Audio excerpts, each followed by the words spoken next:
The moment the knife caught the flicker of the bus's overhead lights, time seemed to stall. Conversations died mid-sentence. Breaths were held. Inside the packed Chicago bus, fear spread faster than sound. Two men had decided to turn intimidation into something far worse, crossing a line that could never be uncrossed. They didn't realize it yet, but their choice had already sealed their fate. The larger of the two leaned forward, his hoodie pulled low, shadows swallowing most of his face. His voice was quiet, deliberate, and cruel as he taunted the man sitting by the window, a man who had said nothing, done nothing, and yet somehow drawn their attention. His partner snickered, shoving a nurse who stood nearby. She stumbled, barely keeping her balance, her fear turning into fuel for their amusement. The rest of the passengers remained frozen, eyes down, bodies rigid, hoping invisibility would protect them. No one moved, no one except one dog. The smaller thug lifted his boot and lashed out, aiming a careless kick at the German Shepherd lying calmly at the man's feet. To him, the animal was just another obstacle, something in the way. That was the mistake.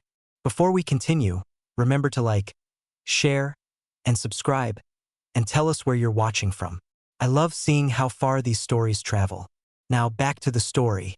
The bus lurched as the German Shepherd rose in a single, fluid motion. He didn't bark. He didn't charge.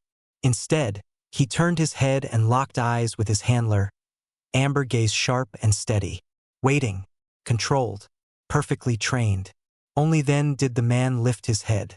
As his eyes met the attackers, the noise of the bus, the engine, the rattling windows, the distant city, seemed to fade. There was something in his stare that didn't belong to an ordinary commuter. Something cold, calculated, focused in a way that made instinct scream danger. His name was Marcus Kader. He was 34 years old, an active-duty U.S. Army officer on emergency leave, a man who had survived firefights overseas, who had led patrols through hostile territory, who had dragged wounded comrades to safety while bullets tore through the air. And yet here he sat, dressed in worn civilian clothes, blending into the background, until the moment demanded otherwise. Marcus stood.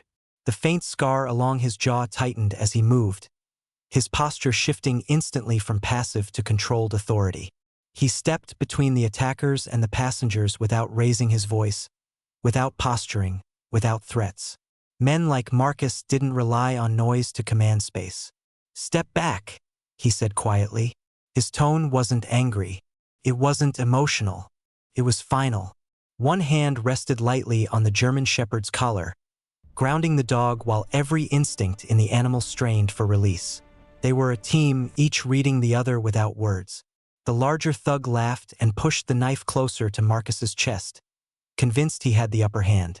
What he didn't understand was that he had closed the exact distance Marcus had trained for again and again, the range where fights didn't last long.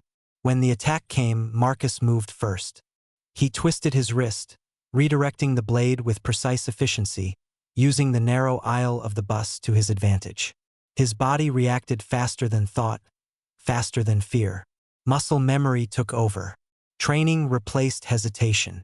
The German Shepherd held position, teeth bared, eyes locked on the threat, a silent weapon waiting for permission.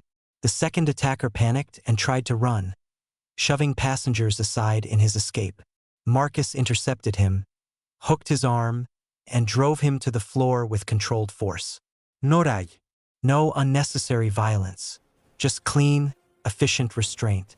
Within seconds, it was over. The bus screeched to a halt. Both attackers lay on the floor, disarmed and groaning. The silence that followed was heavy, broken only by shaking breaths and the soft whine of the German Shepherd as Marcus knelt to check him for injuries. Only then did Marcus allow himself to exhale. What he didn't know, what none of them knew, was that these men weren't just random street thugs. This moment, this choice to intervene on a freezing Chicago afternoon, had pulled him into something far darker than a single confrontation. Red and blue lights washed through the bus windows as police arrived. Officers hauled the attackers down the steps, their protests reduced to groans. As Marcus watched, he felt a familiar weight settle in his chest. a quiet warning he'd learned to trust in places where mistakes cost lives. The passengers looked at him differently now. Not with fear, but with gratitude. The nurse he had seen shoved earlier approached him, hands still trembling. "Thank you," she whispered, her voice cracking as she looked down at the German shepherd sitting protectively at Marcus's side. Marcus nodded once. He didn't know how to accept praise. It never felt right, not after everything he'd seen. As the bus emptied, one of the officers paused. His radio crackled softly as his eyes moved from Marcus to the dog and back again, noting the posture, the discipline, the way both scanned the environment without conscious effort. "Army?" the officer asked quietly. Marcus hesitated, then gave a brief nod. He already knew this wasn't going to end simply.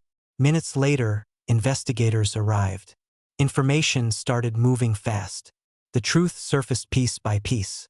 The two men Marcus had stopped were connected to a violent robbery ring that had been terrorizing parts of the city. A group known for knives, weapons, and brutal retaliation against anyone who crossed them.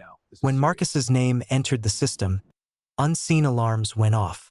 Flags tied to his service record, his leadership history, classified missions buried deep in military databases. Before he could leave, an unmarked SUV rolled to the curb. A man in a dark coat stepped out, flashed federal credentials, and spoke with quiet urgency. Marcus had just become a target. That night, Marcus didn't sleep. He sat on his brother's couch, city lights bleeding through the window.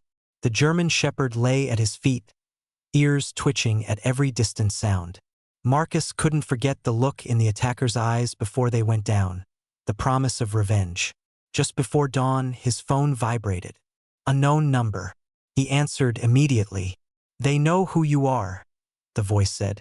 The next 24 hours blurred into motion and preparation. Marcus slipped back into a mindset he thought he'd left behind, securing spaces, mapping exits, minimizing risk. He trusted his life to his dog the same way he had overseas. When the attack came, it was fast, and it failed. Sirens followed. Arrests piled up. The entire criminal operation collapsed, fueled by evidence tied directly to the men Marcus had stopped on that bus. Days later, as the city finally breathed again, Marcus stood at another bus stop. The winter sun broke through the clouds. The German shepherd sat quietly at his side. Marcus never searched for trouble. He never had. But that day, Chicago learned something important. Real strength doesn't always announce itself. Heroes don't always wear uniforms. And sometimes the quiet man and his loyal dog are exactly the ones you should never underestimate. This story has touched millions of hearts. Did it touch yours too? Let us know with a like.